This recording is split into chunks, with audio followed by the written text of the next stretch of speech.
Praise the lord. అందరికి కూడా ప్రభు అయిన యేసుక్రీస్తు నామంలో హృదయపూర్వకమైన వందనాలు చెప్తూ ఉన్నాను. జీసస్ లవ్స్ యూ అనే యూట్యూబ్ ఛానల్ కి అందరిని కూడా ప్రేమపూర్వకంగా ఆహ్వానిస్తూ ఉన్నాను. ఆల్రెడీ ఛానల్ సబ్స్క్రైబ్ చేసుకున్న వారిని బట్టి స్తోత్రాలు. ఇంకా సబ్స్క్రైబ్ చేసుకోవాల్సిన వాళ్ళు ఎవరు ఉంటే దయచేసి సబ్స్క్రైబ్ చేసుకోండి. ఈ వాక్యాల్ని, వర్తమానాల్ని దయతో వినండి, పూర్తిగా వినండి. మీ స్నేహితులకు కూడా ఈ వాక్యాల్ని మీరు దయచేసి షేర్ చేయండి. ఈరోజు మరి యొక్క వర్తమానంతో ఈ వీడియోలో మనం ముందుకు వెళ్దాం. అదేంటి అంటే తప్పిపోయిన కుమారుడు, ప్రాడిగల్ సన్ అంటారు ఇంగ్లీష్ లో. లూకా సువార్త 15వ అధ్యాయం గనుక మనం చూసినట్లయితే మొత్తం కూడా 32 వచనాలు ఉంటాయి. 15వ అధ్యాయంలో 32 వచనాలు ఉంటాయి. ఈ 32 వచనాల్లో యేసు ప్రభు వారు మూడు ఉపమానాలు చెప్పారండి. మూడు పారాబుల్స్ చెప్పారు. ఈ మూడు ఉపమానాల్లో మొదటి ఉపమానం ఏంటి అంటే ఒక గొర్రె తప్పిపోయితే ఎలా దేవుడు తప్పిపోయిన గొర్రె కోసం ఎలాగ వెళ్ళి వెతికి దాన్ని రక్షిస్తాడు అని చెప్పేసి అని చెప్పడం జరుగుతుంది. అలాగే ఒక నాణ్యాన్ని గనక పోగొట్టుకుంటే ఎలాగ తిరిగి ఆ నాణ్యాన్ని పొందుకుంటాము అని చెప్పేసి చెప్పారు. మూడో ఉపమానం తప్పిపోయిన కుమారుడు, అంటే దేవునితో సాంగత్యం చేసే ఒక కుమారుడు, దేవునితో సహవాసం చేసే ఒక కుమారుడు తప్పిపోయి ఎలా తిరిగి వచ్చాడు అనేది ఈ ఉపమానం ఒక అర్థం అండి. అయితే ఈ 15వ అధ్యాయం అంతా కూడా మనం చూసినట్లయితే దీనికి మనం ఇలా గుర్తుపెట్టుకోవచ్చు: తప్పిపోవుట, తిరిగి దారికి రావుట. తప్పిపోవుట, తిరిగి దారిలోకి రావటం అన్నమాట. అలాగే నాణ్యం ఉపమానం అయితే పోగొట్టుకొనుట, తిరిగి సంపాదించుకొనుట. సో ఈ 15వ అధ్యాయం అంతా కూడా దేవుడు దేని గురించి ఎక్కువగా మాట్లాడుతూ ఉన్నారు అంటే రీస్టోరేషన్. ఒక విశ్వాసి తప్పిపోతే, ఒక విశ్వాసి జారిపోతే ఆ జారిపోయిన స్థితిలోనే ఉండి బాధపడాలా, లేకపోతే తండ్రి దగ్గరకు వచ్చినప్పుడు తండ్రి ఎలాగ అంగీకరిస్తాడు, తండ్రి ఎలాగ కౌగిలించుకుని దగ్గరకు తీసుకుంటాడు అనేదే ఉపమానం యొక్క అర్థం అండి.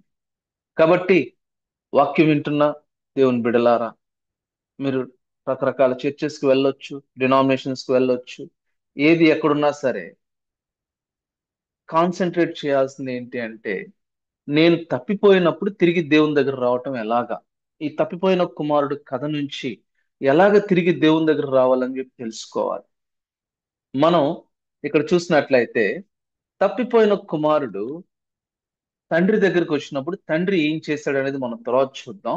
మనం స్టెప్ బై స్టెప్ మనం చూసినట్లయితే ఇంగ్లీష్ బైబిల్లో ప్రాడిగల్ సన్ అని ఉంది. తప్పిపోయిన కుమారుడికి ప్రాడిగల్ సన్ అని రాయబడటం జరిగింది. ప్రాడిగల్ అనే మాటకు అర్థం ఏంటి అంటే తనకి ఇచ్చిన సమయాన్ని, తనకిచ్చిన అవకాశాలని దుర్వినియోగం చేసిన వాడు, వేస్ట్ చేసిన వాడిని ప్రాడిగల్ అని చెప్పేసి పిలుస్తారంటే.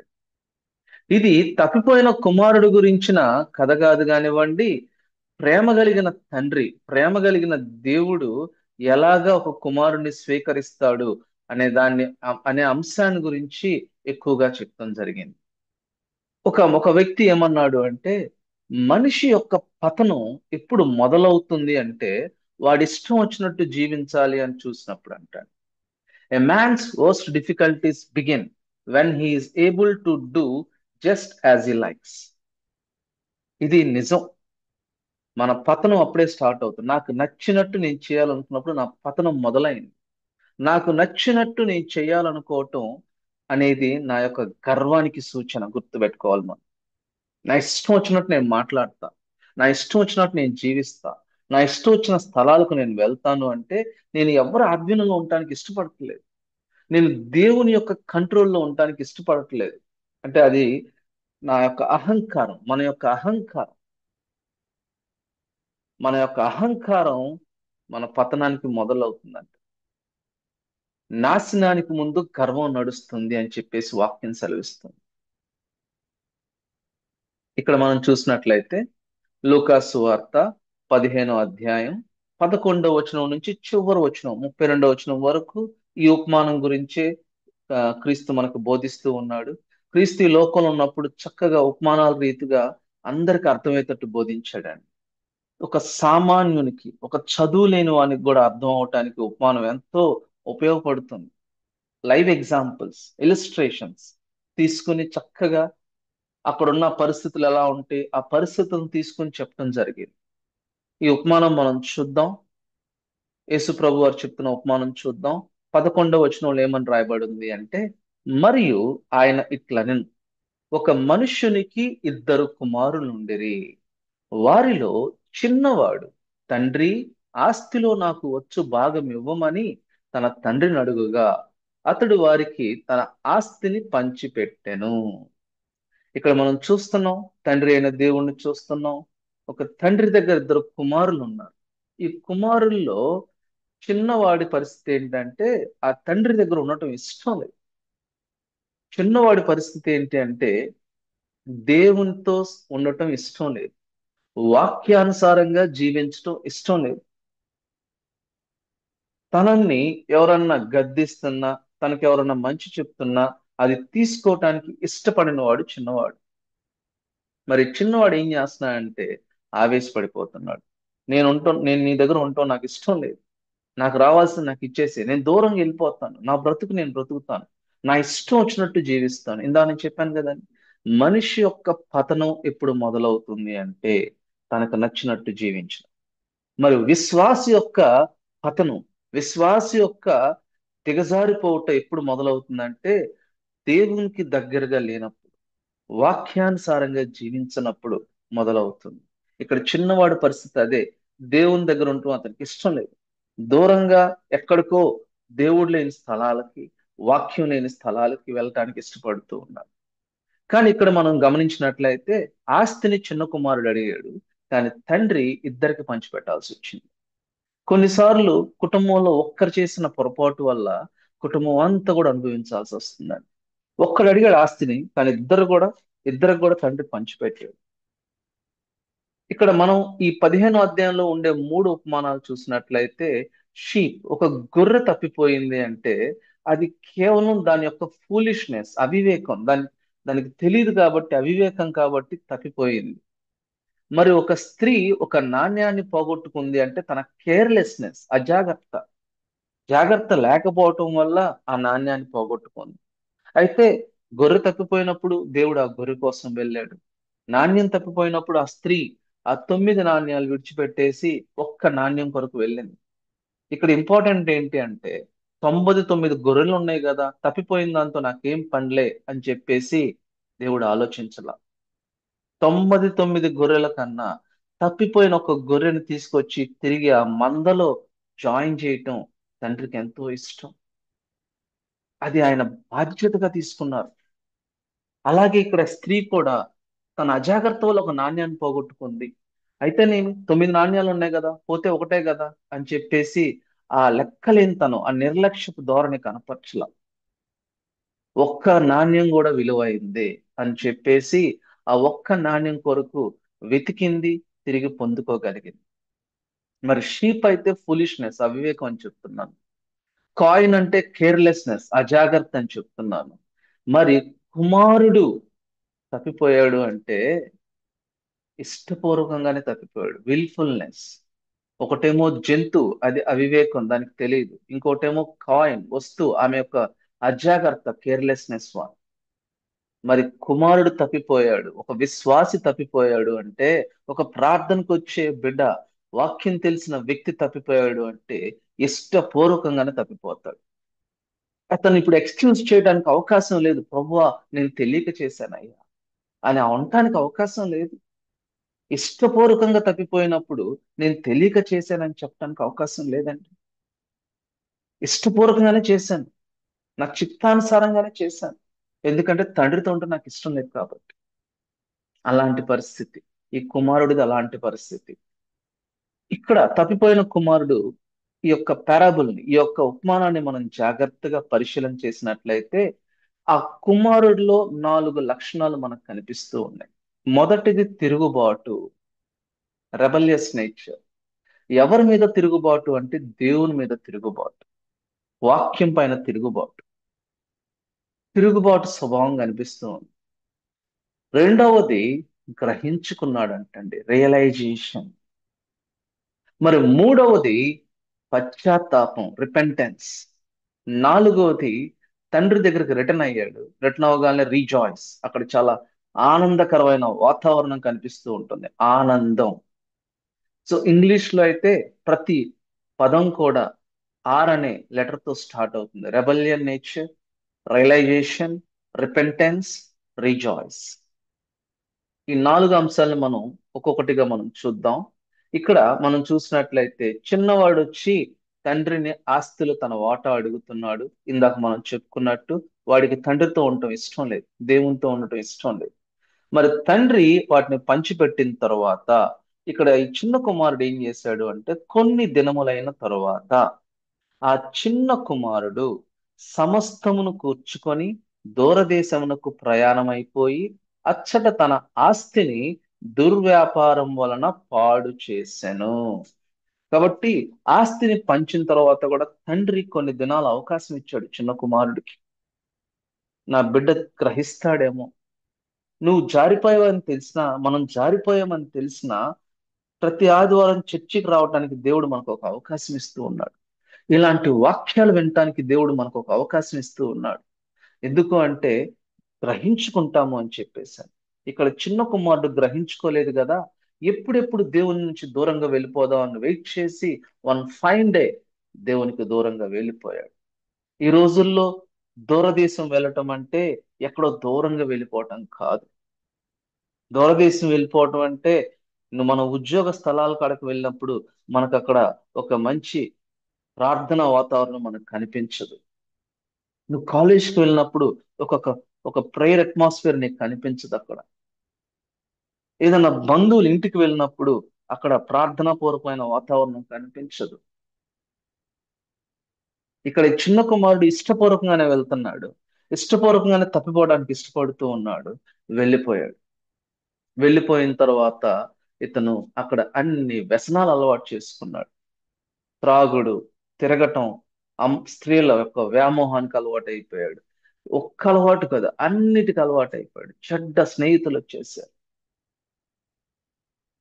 చెడ్డ స్నేహితులు అతని చుట్టూ వచ్చేసారు. దుష్టుడు చూడండి, తండ్రి దగ్గర నుంచి నువ్వు ఒక్క అడుగు బయటికి వేస్తే దుష్టుడు నిన్ను 1000 అడుగులు ఈడ్చుకెళ్ళిపోతాడు. సైతాన్ నిన్ను 1000 అడుగులు ఈడ్చుకుని వెళ్ళిపోతాడు. వాడు ఈడ్చుకుని వెళ్ళేటప్పుడు అనేక సాధనాలు, మంచి స్నేహితుల్లాగా వస్తారు, స్త్రీల్లాగా వస్తారు, అలవాట్లు, దుర దుర వ్యాపారాలు, ఇవన్నీ కూడా జోదం, ఇవన్నీ కూడా అలవాటైపోతాయి. మరి ఈ రోజుల్లో దేవునికి దూరంగా నిన్ను నడిపిస్తుంది ఏంటి అనేది ఒక్కసారి మనం పరిశీలన చేసుకుంటే ఎన్నో ఉన్నాయండి.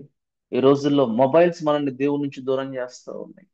టెలివిజన్ లో వచ్చే రియాలిటీ షోస్ దేవుడి నుంచి నన్ను దూరం చేస్తూ ఉన్నాయి.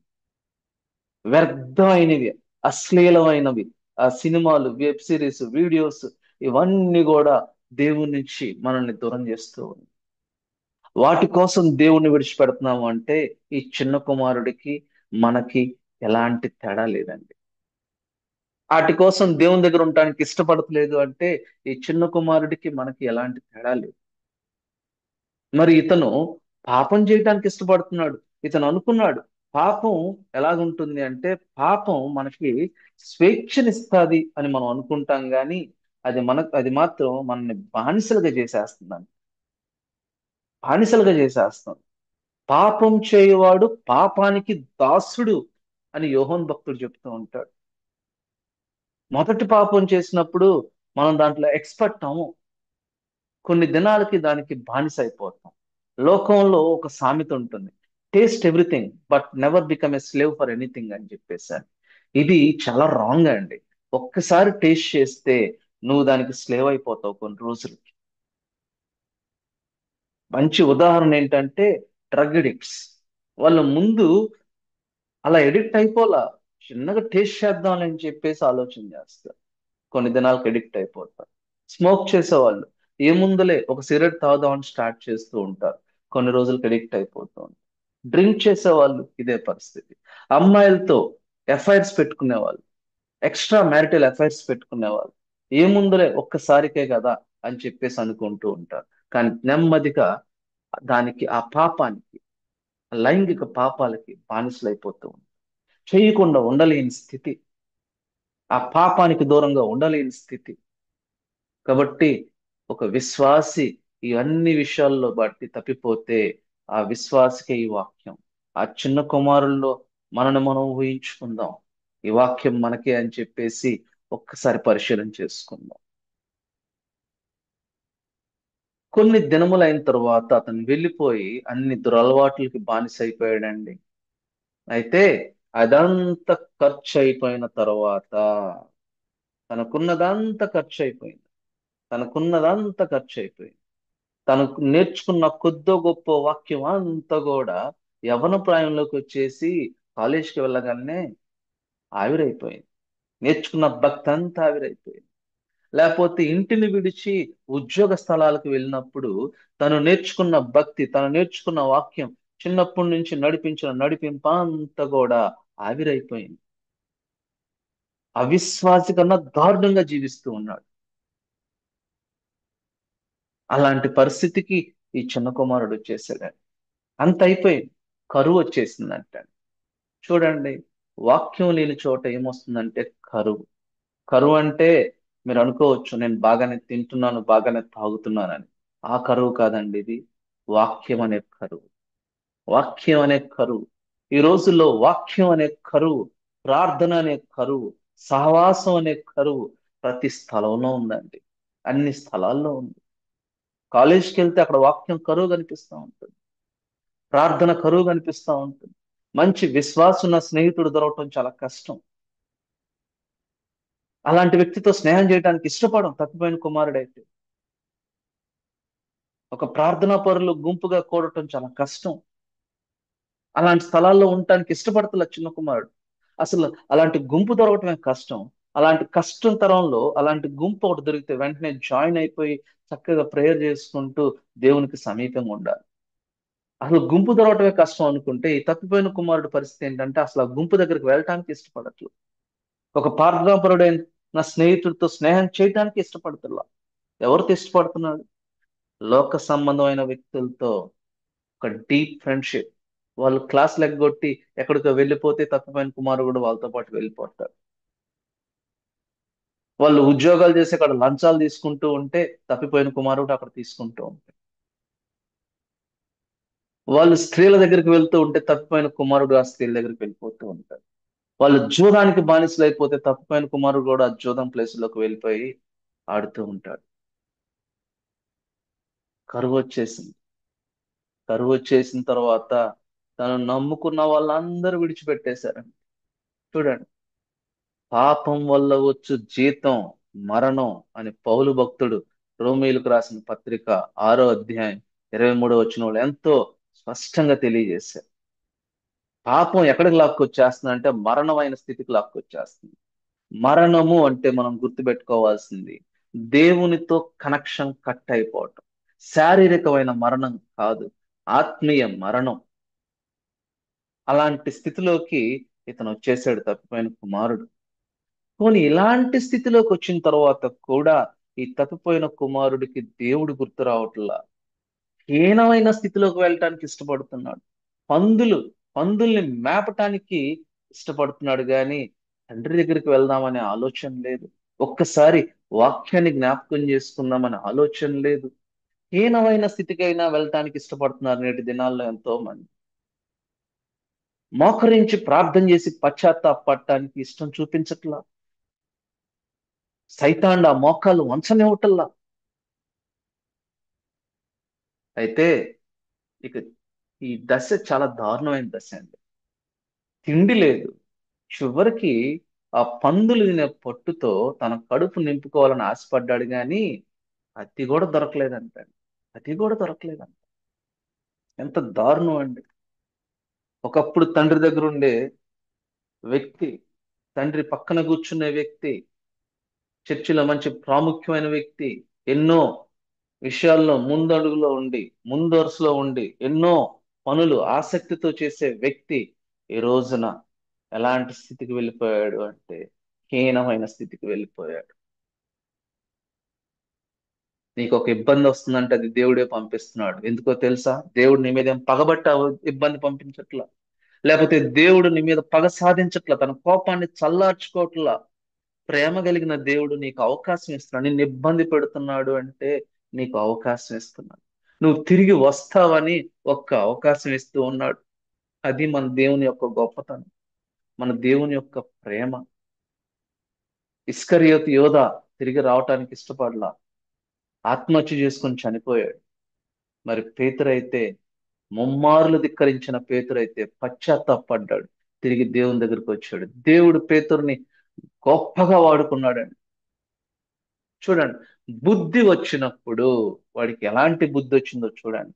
రియలైజేషన్, నా తండ్రి దగ్గర ఎంత సమృద్ధిగా వాక్యం దొరికేది, నా తండ్రి ఇంట్లో ఎంత మందితో సహవాసం ఉండేది, నా తండ్రి ఇంట్లో నన్ను ఆదరించే వాళ్ళు ఎంతమంది ఉండేవాళ్ళు, నా స్నేహితులు, నా వైపు నాకన్నా పెద్దవారు, సేవకులు, చర్చిలో ఉండే పెద్దలు, ఎంతమంది నన్ను ఆదరించే వాళ్ళు ఉన్నారు.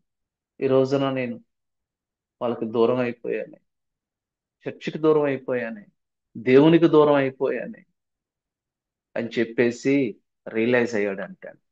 ఆయన రియలైజ్ అయ్యి వెంటనే ఏం చేస్తున్నాడు అంటే రిపెంట్ అవుతున్నాడు. మొదటిది రెబలియస్ నేచర్ కనపడింది. తర్వాత రియలైజ్ అయ్యాడు, గ్రహించుకున్నాడు. గ్రహించుకున్న వెంటనే ఏ మాత్రం ఆలస్యం చేయకుండా మోకరించి పశ్చాత్తాపడుతున్నాడు. ఎలా పశ్చాత్తాపడుతున్నాడు తెలుసా? తండ్రి, నేను పరలోకమునకు విరోధముగాను నీ ఎదుటను పాపం చేసి తని.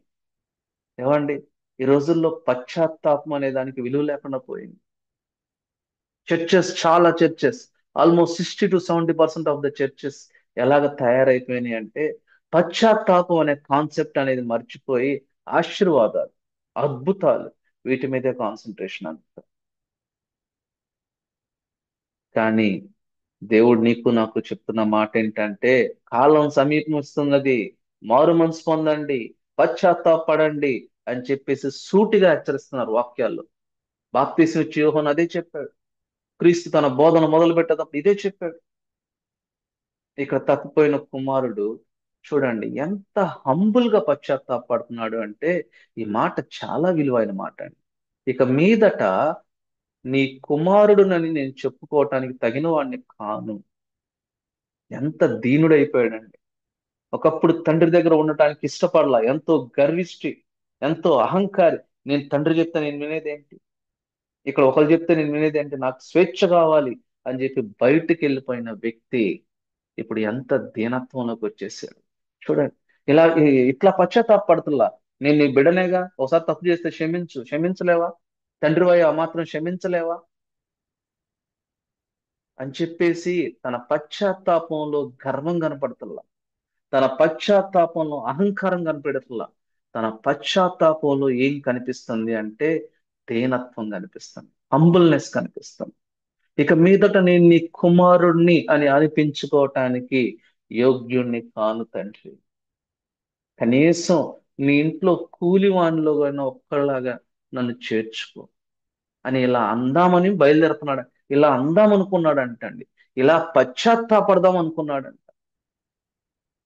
కీర్తనాకారుడైన దావీదు కీర్తన 25వ అధ్యాయం 11వ వచనంలో ఏమని చెప్తున్నాడంటే, ప్రభువా, నా పాపం బహు ఘోరమైనది, నీ నామమును బట్టి దాన్ని క్షమించు. ఒప్పుకుంటున్నాడండి, నా పాపం బహు ఘోరమైంది ప్రభువా. ఒప్పుకున్న అనుభవం ఉందా? వాక్యం వింటున్న క్రైస్తవుడా, క్రైస్తవురాలా, పాపాలను ఒప్పుకున్న అనుభవం ఉందా? దేవుని పాదాలు పట్టుకుని ప్రభువా, నేను పలానా టైంలో పలానా పాపం చేశాను. ఒప్పుకోకుండా నువ్వు క్రైస్తవుడివి కాలేవు, నువ్వు క్రైస్తవురాలివి కాలేవు. ఒప్పుకుని చూడు, మోకరించి దేవుని పాదాలు పట్టుకుని ఒప్పుకొని చూడు, నీ హృదయం ఎంత తేలిక చేస్తాడు దేవుడు. నీ హృదయంలో ఉన్న భారం అంతా తీసేస్తాడు దేవుడు. యేసు ప్రభు వారు వచ్చి నీ హృదయంలో కూర్చొని నేను నడిపిస్తారు. అది ఎంత ఆనందాన్ని ఇస్తుందో. అదే దావీదు 7వ వచనంలో ఏమంటున్నా అంటే, నా బాల్య పాపాలు, నా అతిక్రమాలు జ్ఞాపకం చేసుకోవద్దు ప్రభు. పశ్చాత్తాపడతాం అంటే అదేనండి. ప్రభువుని వేడుకుంటున్నాడు, నేను చేసిన పాపాన్ని తుడిచివేయి ప్రభు, నీ అమూల్యమైన రక్తంతో కడిగివేయి ప్రభు, నువ్వు సిలువు పైన చిందించిన అమూల్యమైన రక్తంతో ఒక్కసారి నా హృదయాన్ని కడుగయ్యా. నేను ఇదిగో ఈ పాపం చేశానయ్యా, నాలో ఈ దొంగ బుద్ధి ఉంది, అబద్ధ బుద్ధి ఉంది, వ్యభిచార తలంపులు ఉన్నాయి, ఇవన్నీ కూడా దేవుని దగ్గర ఒప్పుకోవాలి. నేను మొబైల్లో ఇవి చూస్తున్నాను, ఇంత టైం వేస్ట్ చేస్తున్నాను, అది ఒప్పుకోవాలి దేవుని దగ్గర. ఇక్కడ రిపెంట్ అవ్వాలి, ఇలా వేడుకోవాలి అని ఆలోచన కలిగిన వెంటనే పోస్ట్ పోన్ చేయాల. నేటి దినాల్లో ఎంతో మంది క్రైస్తవులు చూద్దాం, తర్వాత మారు మనసు పొందుదాం, తర్వాత బాప్తీసం తీసుకుందాం, నీకు బాప్తీసం తీసుకోవాలని నడిపింపు వచ్చినా నువ్వు దాన్ని వాయిదా వేస్తూ ఉన్నావు, తర్వాత చూద్దాం. లేకపోతే పశ్చాత్తాపడాల్సిన వయసులో, పశ్చాత్తాపడాల్సిన సమయంలో ఇది సమయం కాదులే, ఇంకా నా 2 3 సంవత్సరాల తర్వాత చూద్దాం, వృద్ధాప్య వచ్చినాక చూద్దాం, బాధ్యతలన్నీ తీరిపోయినాక చూద్దాం అని వాయిదాలు వేస్తున్నావేమో. తప్పిపోయిన కుమారుడు అది చేయలా. ఎప్పుడైతే గ్రహించాడో పశ్చాత్తాపడ్డాడు, ఒంటరిగా కూర్చుని పశ్చాత్తాపడ్డాడు. పశ్చాత్తాపడిన వెంటనే కామ్గా లేడు, వెంటనే లెగిసి వెళ్ళిపోయాడండి, తండ్రి దగ్గరికి వెళ్ళిపోయాడు. ఇక్కడ మనం తండ్రిని గురించి జాగ్రత్తగా గమనించాలి. వాడింకా దూరముగా ఉన్నప్పుడు తండ్రి వానిని చూచి కనికిరపడి పరిగెత్తి వాని మీద పడి మెడ మీద ముద్దు పెట్టుకొనెను. చాలా మందికి ఉండే ప్రశ్న ఏంటి అంటే, నేను తప్పిపోయి ఎక్కడో దిగజారిపోయి ఉన్నాను కదా, అక్కడికి దేవుడు రావచ్చు కదా. దేవుడు రాడండి, వాక్యం వస్తుంది, వాక్యం నీకు వినపడుతుంది, ఇలాంటి వాక్యాలు నీకు వినిపిస్తున్నాయి. ఇలాంటి వాక్యాలు నీకు వినిపించినప్పుడు మనం కదా మోకరించి దేవుని పాదాలు పట్టుకోవాల్సింది. దేవుడు నీకు అవకాశం ఇస్తున్నాడు. ఇలాంటి వాక్యాల ద్వారా దేవుడు నీకు అవకాశం ఇస్తున్నాడు. ఒక్కసారి మోకరించి పశ్చాత్తాపడు. ఇక్కడ చూడండి, ఈ తప్పిపోయిన కుమారుడు, వాడు స్నానం చేసి ఎన్ని రోజులు అవుతుందో, వాడి బట్టలన్నీ పాడైపోయి ఉంటాయి, పందుల దగ్గర కూర్చుని అక్కడి నుంచి వచ్చిన తప్పిపోయిన కుమారుడు ఒక్కడుగేశాడు దేవుని దగ్గరికి. దేవుని దగ్గర రావడానికి ఒక్కడుగు వేశాడు. ఒక్కడుగు వేస్తే దేవుడు కొన్ని లక్షల అడుగుల ఆ తప్పిపోయిన కుమారుడు వైపు వేశాడు. పరిగెత్తుకుంటూ వచ్చాడు. కుమారుడు నడిచాడు తండ్రి దగ్గరికి, కానీ దేవుడు పరిగెత్తుకుంటూ వచ్చాడు. పరిగెత్తుకుంటూ వచ్చి కామ్గా లేడండి. పరిగెత్తుకుంటూ వచ్చి ఏం చేశాడో తెలుసా? క్వశ్చన్ చేశాడా, ఇన్ని రోజులు ఏమైపోయావురా, నా నుంచి దూరంగా వెళ్ళిపోయి ఏం సాధించావు? మనుషులైతే అలా ప్రశ్నిస్తారు. వెళ్ళావుగా ఏదో సాధించాలని, ఏం సాధించావు? హీన స్థితికి వచ్చేసావు, హీనమైన స్థితికి వచ్చేసావు, నిందిస్తారు, సూటిపోటి మాటలు మాట్లాడతారు. కానీ దేవుని దగ్గర ఇన్ని మాటలు లేవు. వచ్చాడు, అమాంతంగా కౌగిలించుకున్నాడు. నువ్వు మురిగ్గా ఉంటే నీ తల్లి కూడా నిన్ను కౌగిలించుకోదు, నీ తండ్రి కూడా నిన్ను కౌగిలించుకోదు, నీ స్నేహితులు కనీసం నీకు హ్యాండ్ షేక్ ఇవ్వరు. నువ్వు మురిగ్గా ఉన్నా, చండాలంగా ఉన్నా, నిన్ను ఎప్పుడు ఒకరు ప్రేమిస్తూ ఉంటారు. మన దేవుడు, ప్రేమించే దేవుడు, నువ్వు ఎలా ఉన్నా కౌగిలించుకుని ముద్దు పెట్టుకుంటూ ఉన్నాడంటే ఎంత ప్రేమ చూడండి దేవుడికి. వాక్యం వింటున్న ప్రతి ఒక్కళ్ళారా, ఈ రోజున ప్రేమ కలిగిన తండ్రి దగ్గరకు ఒక్క అడుగేద్దామా? ఒక్కడుగేస్తే 1000 అడుగులు దేవుడు నీ వైపు వేస్తాడు. నీ దగ్గరికి వస్తాడు, నిన్ను కౌగిలించుకుంటాడు, నిన్ను ముద్దు పెట్టుకుంటాడు.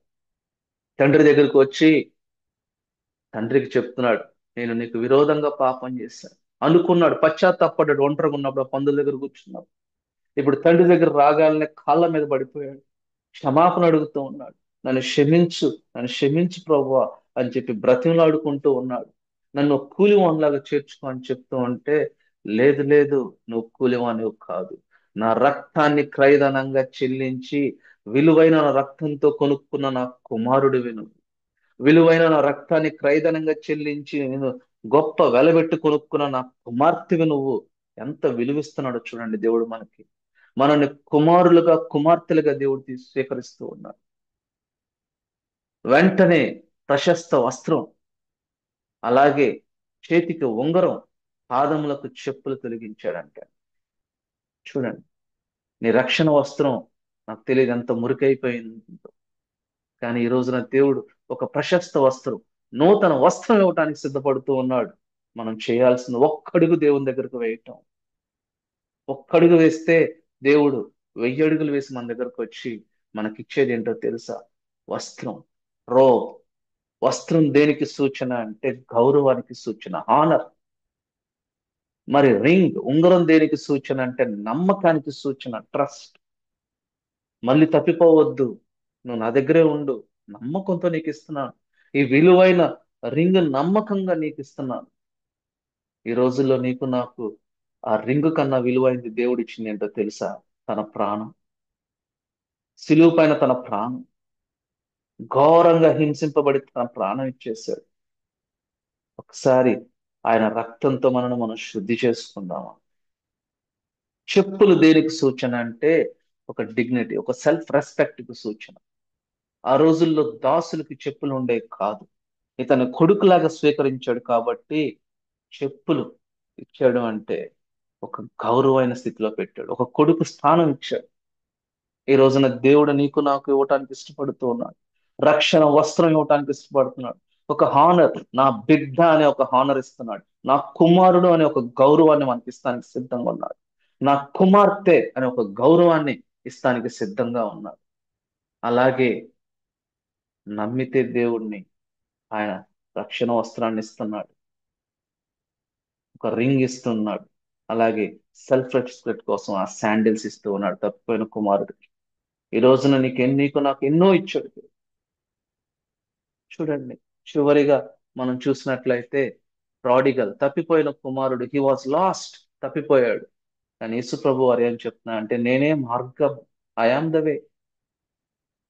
తప్పిపోయిన కుమారుడు, హీ వాజ్ ఇగ్నోరెంట్. తనకి ఏంటి, ఎటు వెళ్ళాలి, సత్యం ఏంటి, అబద్ధం ఏంటి, ఎటు వెళ్తే బాగుంటుంది అని చెప్పేసి గ్రహించుకోలేకపోయాడు తన యవన కాలం, తనకి శక్తి ఉన్న కాలం. కానీ ఈ రోజున క్రీస్తు ఏమని చెప్తున్నాడు అంటే నేనే సత్యం, ఐఎమ్ ద ట్రూత్.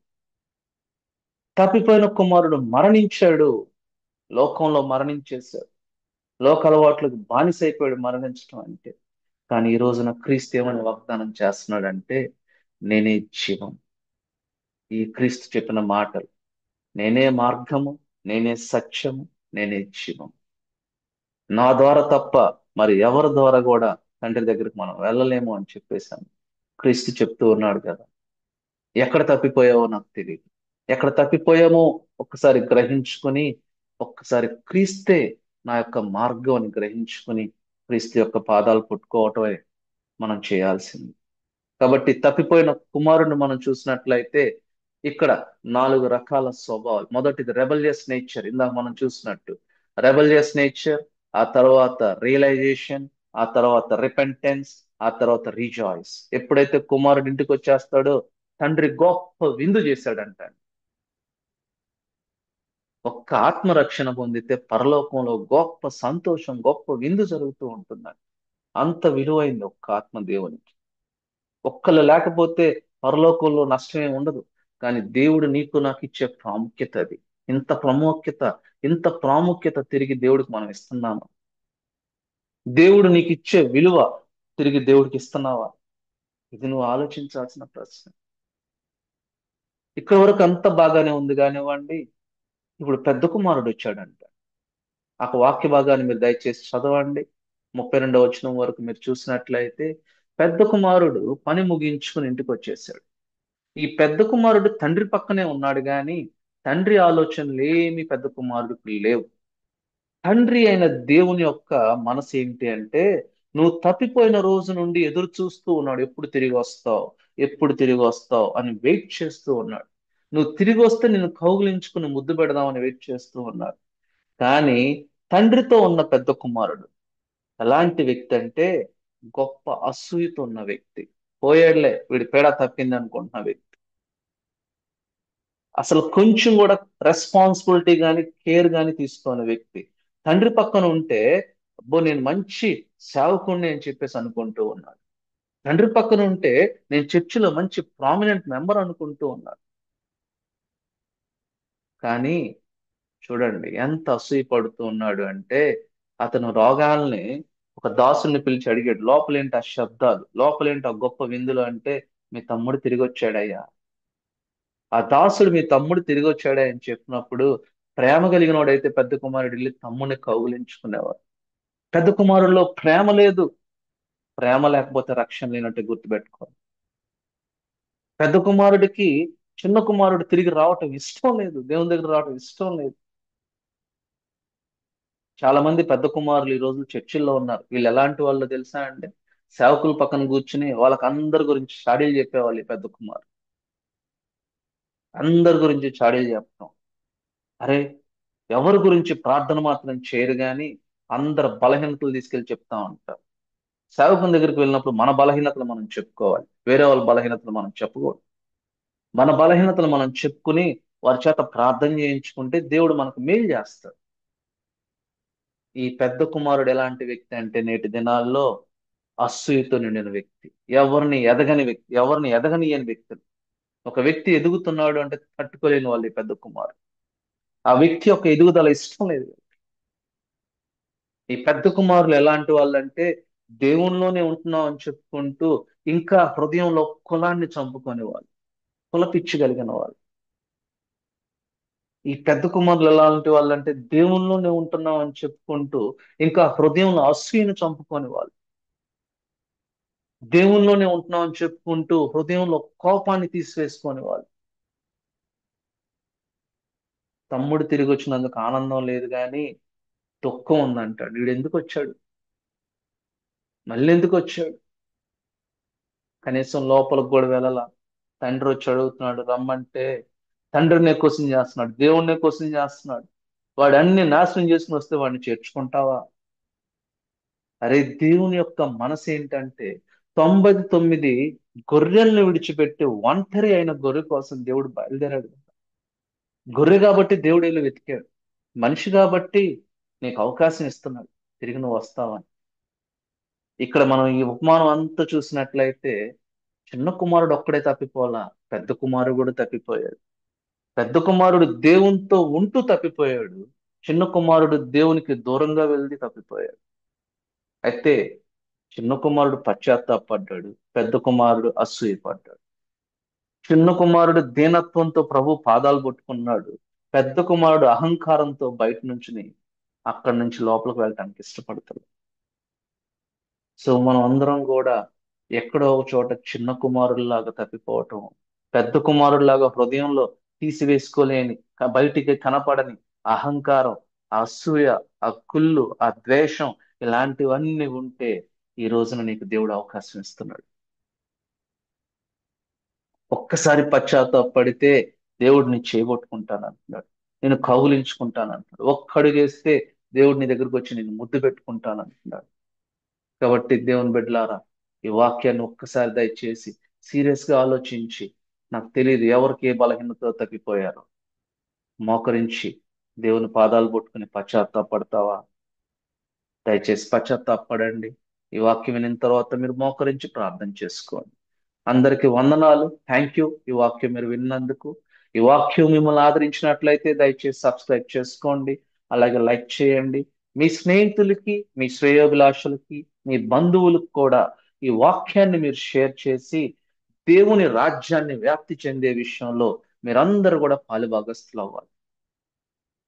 ఇలాంటి వాక్యాలను మీరు షేర్ చేయటం వల్ల మీరు దేవుని రాజ్యాన్ని నిర్మిస్తున్నట్టు, దేవుని రాజ్యాన్ని వ్యాప్తి చేస్తున్నట్టు, స్ప్రెడ్ చేస్తున్నట్టు. కాబట్టి దేవుని వాక్యాన్ని స్ప్రెడ్ చేసే విషయంలో నువ్వు కూడా పాలుభాగస్లు అవ్వాలని చెప్పేసి నేను ప్రార్థిస్తూ ఉన్నాను. ఇది మన ఛానల్ జీసస్ లవ్స్ యూ అనే యూట్యూబ్ ఛానల్. దయచేసి అందరు సబ్స్క్రైబ్ చేసుకోండి. డిస్క్రిప్షన్ బాక్స్ లో మీకు వాట్సాప్ లింక్ ను కూడా పెడతాను. ఈ వాట్సాప్ లింక్ ద్వారా మీరు జాయిన్ అవ్వచ్చు. జాయిన్ అయ్యి ప్రతిరోజు వాక్యాన్ని మీరు చదవచ్చు, వినొచ్చు. అందరికి కూడా వందనాలండి. ఈ Jesus loves you group channel కొరకు ప్రార్థన చేయండి. అనేకులు ఈ వాక్యం విని మారు మనసు పొందాలి, పశ్చాత్తాపడాలని ప్రార్థన చేయండి. నా కొరకు, అందరి కొరకు దయచేసి ప్రార్థన చేయండి. Thank you all.